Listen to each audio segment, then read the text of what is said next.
এই আওয়াজটা শুনলেই কিন্তু মনটা ভালো হয়ে যায়, যদি সেটা ঘুরতে যাওয়ার জন্য হয়।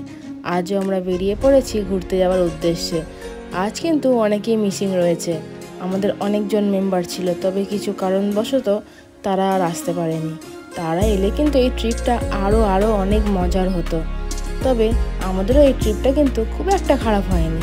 তো চলুন আমরা চলে যাচ্ছি পুরীর উদ্দেশ্যে।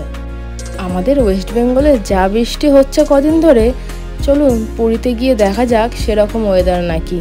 এখানটা তো পুরো প্যাচপ্যাচানি অবস্থা, রাস্তায় বেরোনোই যাচ্ছে না। কথা বলতে বলতে কিন্তু আমরা চলে এসেছি পুরী স্টেশন। তবে পুরী স্টেশনে এসে সাইনবোর্ড দেখিয়ে বোঝানোর থেকে আমার মনে হয় পুরীর সমুদ্রটা ডাইরেক্ট দেখালে আপনারা বুঝতেই পারবেন যে এটা পুরীর সমুদ্র। তবে এখন কি হয়েছে বলুন তো, সমুদ্রের ধারে ধারে অনেক ছোট ছোট ঝাউ গাছ পুঁতে দেওয়া হয়েছে যাতে এগুলো বড় হতে পারে। আর সেই কারণে পুরীর যে সমুদ্র দৃশ্যটা গাড়িতে যেতে যেতে, সেই দৃশ্যটা এখন আর উপভোগ করা যাচ্ছে না, বা আপনাদেরও আমি সেরকমভাবে দেখাতে পারছি না। পুরোটাই ঝাউবন দিয়ে ঢেকে দেওয়া হয়েছে। তবে এর জন্য যে পুরীর মজা একটুও কমেছে সেটা আমি একটুও বলবো না। তবে সৌন্দর্যটা বাড়ানোর চেষ্টা করা হয়েছে। আর এই ঝাউবনগুলো যদি আরও অনেক বড় হয় তখন কিন্তু আরোই দেখা যাবে না পুরীর সমুদ্রটা রাস্তা থেকে। যাই হোক, গৌরববাবু কিন্তু পুরীর পুরোপুরি মজা নিচ্ছে। আর এখানে এসে যদি মিষ্টি না খাওয়া হয় তাহলে কি হয় বলুন? এখানকার মদনমোহন সেটা তো খেতেই হবে। এখানে মদনমোহন, ছানাপোড়া সবই কিন্তু বিখ্যাত। তবে কি বলুন তো, যত দিন যাচ্ছে তত যেন মিষ্টির গুণগত মান কমতে থাকছে।